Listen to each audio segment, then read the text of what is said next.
ნაწილი 2. რატომ დაედოთ ჰანგრიმენებს სტრაიკი და რას უკავშირდება მათი ამდენი ვიდეოს წაშლა. სანამ ვიდეოს გავაგრძელებ, პირველ რიგში მადლობა მინდა გადაგიხადოთ წინა ვიდეოს აქტიურობისთვის. 1000 გამოწერს ძალიან მარტივად ავსდით, ამიტომაც მივხვდი რომ მოგეწონათ, გამოიწერეთ არხი და ლაიქეთ ვიდეო და აუცილებლად დაწერეთ კომენტარები. ეხლა კი გავაგრძელოთ და გავიგოთ რის გამო შეიძლება დადებოდა ჰანგრიმენ სტრაიკი. ჰანგრიმენი YouTube-ზე შემოვიდა 2019 წელს. ეს მათი არხი ამ დროს გაკეთდა.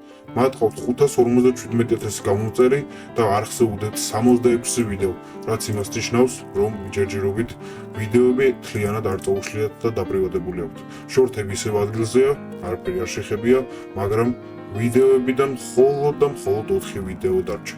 როცა YouTube-ზე ჰანგრიმენს სერჩავ, გიგდებს ჰანგრიმენის ორ მთავარ ვიდეოს, შემდეგ შორტებს, შემდეგ ჩემ ვიდეოს, კიდევ ერთ ჰანგრიმენის ვიდეოს და აქ ხედავთ რომ 2 წლის წინ ვიღაც ადამიანს აქვს გაკეთებული არხი ჰანგრიმენის სახელით. როცა მის არხზე გადმოვთ, ხედავთ რომ 2 ვიდეო არის ერთი პრანკი და შემდეგი არის ხმაურის გარეშე. 2 ვიდეო შემორჩენილია ჰანგრიმენების. მან 2 წლის წინ მოიპარა ეს ვიდეო და უბრალოდ თავის არხზე დადო. იმ დროს არავის არ ეგონა ეს რო საჭირო იქნებოდა, მაგრამ ეხლა როგორც ხედავთ რომ ის ვიდეოები აღარ გვაქვს, ერთადერთი ვარიანტი სადაც შეგვიძლია რომ ძველი ვიდეო ვნახოთ არის ეს არხი. და მაინც რის გამო შეიძლება დადებოდა მათ სტრაიკი. პრანკის ვიდეო თუ სხვის არხზე ძდევს, გამოდის რომ პრანკის გამო შეიძლება არ დადებულიყო. ხმაურის ვიდეო სხვის არხზე დევს, მაგრამ არანაირი სტრაიკი არ აქვს. რის გამო შეიძლება დადებოდა ჰანგრიმენს სტრაიკი? როგორც წინაზე, მაგრამ ეხლა უფრო დეტალურად მინდა ChatGPT-ს ვკითხო, რის გამო შეიძლება დადებოდა YouTube არხ ჰანგრიმენს გავაგზავნოთ და გავიგოთ, რის გამო შეიძლება დადებოდა სტრაიკი ჰანგრიმენის არხს. ნახე სკრინები, მოკლედ და გასებად დააგეხსნით, რა რეალური მიზეზები შეიძლება იყოს, როცა ასეთ დიდ და ძველ არხს ედება სტრაიკი. იშლება ძველი ვიდეოების დიდი ნაწილი და რჩება მხოლოდ ბოლო, რამდენიმე, როგორც აქ 4 ვიდეო.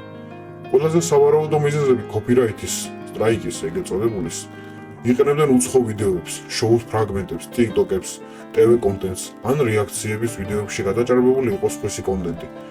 ეს ჩვეულებრივად შეიძლება, იმიტომ როგორც გახსოვთ, ბიჭებს ჰქონდათ კონტენტი, სადაც ისინი უდონატებდნენ გამომწერებს TikTok-ზე, YouTube-ზე და ამით ახარებდნენ ისინი ხალხს. შეიძლება თუ არა იყოს მიზეზი ის, რახან მთელი ვიდეო იყო რეაქცია, TikTok-ები, YouTube-ი და სხვისი კონტენტის გამოყენება. რა თქმა უნდა, ეს ბიჭების საუკეთესო საქციელი იყო, მაგრამ YouTube-ის წესების სხვანაირად მოქმედებს. შემდეგი მიზეზი ერთდროულად რამდენიმე ვიდეოზე შეიტანეს სარჩელი.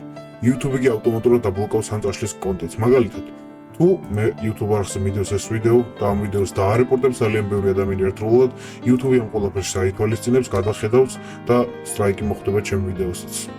აი ზუსტად ის თვითონ შლის ძველ ვიდეოებს, რომ მეორე და მესამე სტრაიკი აიცილოს, რადგან სამი სტრაიკი მთლიანად არხის წაშლას უდრის.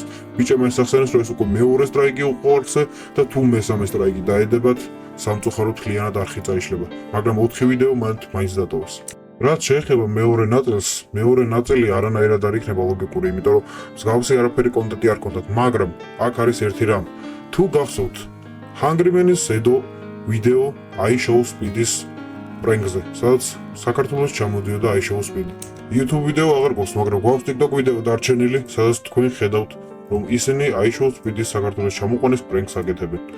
და რას ნიშნავს ეს? შეიძლება iShow Speed-მა დაარეპორტა, ან მისმა გამომწერება, ან უბრალოდ YouTube-მა დაადო რასისტულად, მაგრამ არ მგონია. მაგრამ ესეც უნდა ვიმედოვნოთ, იმიტომ რომ ჩვენ ზუსტი მიზეზი ჯერ არ ვიცით, რის გამო დაედო ჰანგრიმენს სტრაიკი. როდესაც ძალიან დიდი არხია, არხს არაძლევ მონეტიზაციას თხოვენ კონტენტის გასუფთავებას. არ მგონია, იმიტომ რომ ჰანგრიმენს მონეტიზაცია დიდი ხანი აქვს არხზე ჩართული და ესე მარტივად არ გაუთიშავდნენ, იმიტომ რომ ძალიან დიდი არხია. შეიძლება რომ მთლიანი სტრაიკიც არ დადებულიყო, მხოლოდ გაფრთხილება მიეცათა და ამიტომ თავად შლის 90%-ს ვიდეოებსა და ტოვებს მხოლოდ იმ კონტენტს, რომელიც 100% უსაფრთხოა, მაგრამ ჰანგრიმენმა თავად თქვა, რომ მათ დაედო სტრაიკი, ანუ ესეც გამოურეცხულია. და ხო, ჰანგრიმენს მოაგდა 155 მილიონი ნახვა 30 დღეში, რაც ზედმეტად ბევრია. მოკლედ აღთქმა, ყველაზე რეალისტური კომბინაცია კოპირაიტ სტრაიკის ძველი ვიდეოების წაშლა არხის გადასარჩენად, ანუ ეს კლასიკური სცენარია. რაც გამოდის, რომ ჰანგრიმენმა როგორც თქვა, მათ უკვე 2 სტრაიკი აქვს არხზე, მაგრამ ჯერჯერობით მაინც ვერ გავიგეთ თუ რომელ ვიდეოზე მოხდა სტრაიკი.